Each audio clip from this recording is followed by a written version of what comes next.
Culture matters, it matters. Welcome back. I really love the story of the birds. You know, that's really it's kind of a cute and romantic. You know, but now let's base on the story. Some people thought that they should wear or dress up elaborately to a date, just to attract the people and so forth, just show the best part of you. I mean, would that be is that a good way to do it, or is that a proper way to do it? When it's overdone, we can always tell. Superficial. Natural is best, yeah? So don't overdress. I don't do that. Maybe a little bit better than... It depends, TPO, where you are going. If you're going to a five-star hotel, it's not him, but where you are going, what the purpose is, and what time. After 5 should be a little more elegant than before 5. TPO. Time, place, and occasion. So what about you, Lei? Were you dressed up? Well, I agree with June. You know, that it depends on the occasion. It depends on where you guys are going. If it's 2 teenagers, then I would say, you know, just dress up as you would normally dress up and go out with your favorite girlfriend or boyfriend. What about non-teenagers? What about grown-ups? Grown-ups, then it depends on the occasion. If you're just going out to see a movie, it doesn't, you know, it doesn't call for a cocktail dress. But if you're going to a cocktail party, then of course a cocktail dress is totally necessary. But then, besides dressing up, I think dressing up is only part of the way to impress your potential mate. Men, you know. Okay. I mean, people, as a human being, we've got, you know, different senses. We have the ability to see, we have the ability to smell, we have the ability to hear, and we have the ability to taste. So whatever you do has to appeal to all those senses. Dressing up only appeals to her ability to see, and you have to smell nice as well. I mean, you can't go out with her with a terrible body odor. That's offensive too, right? Talk about dress. I have another question. How to dress properly? What's the proper way to choose your dress? In general, are you talking about dating or business? Well, let's say dating. Let's say. Okay. Where are you going? Well, to some Shanghai Bang Cai. What's that, Bang Cai? Oh, a local Shanghai restaurant. Local Shanghai restaurant. Local. Yeah. Local casual. Okay. You're talking about casual restaurant. Underdressed. Overdressed is even worse than underdressed. Okay.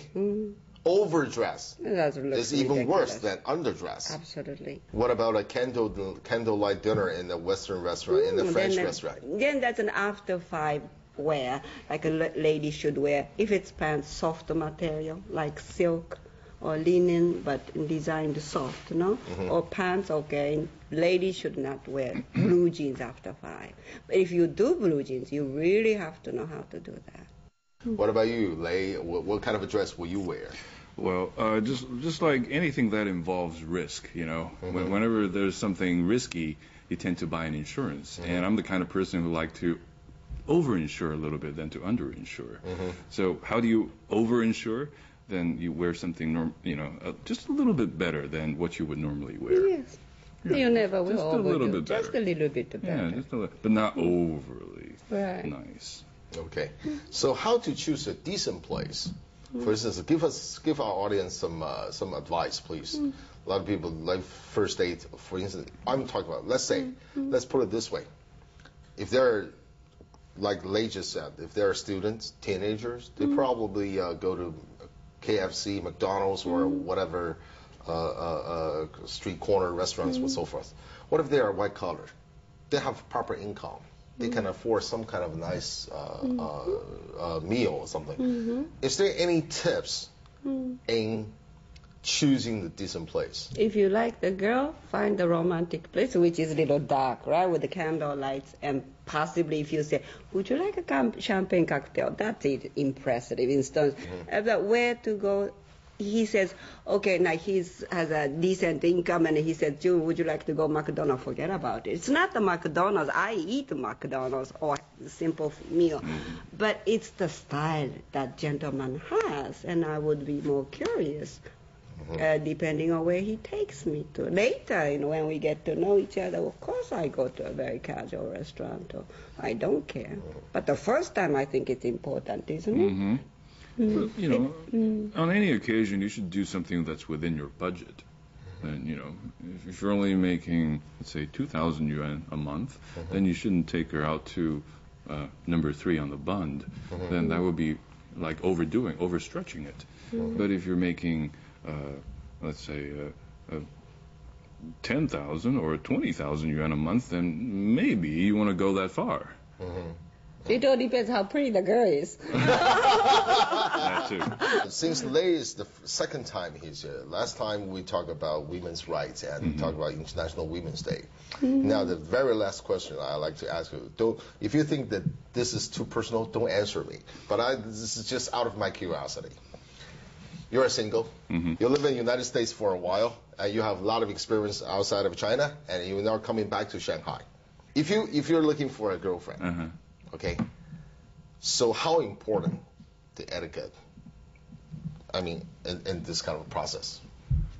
How important?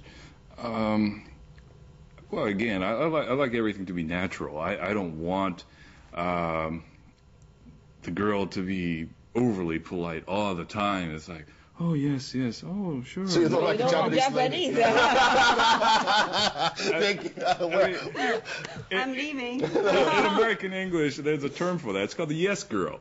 Okay. I don't want a yes girl. The girl that kowtows to me all day. Oh, yeah, sure, not a problem. We can do that. You want to go see a movie? Sure, no. I mean, I want a girl that's a little rebellious. I mean, in my mind. I mean, sort of like... What you want to say is identity. Sort of like Eliza Doolittle in My Fair Lady. Yeah. I like that kind of a girl has it's very attractive to me. Somebody personality, a little rebellious, can be rude, but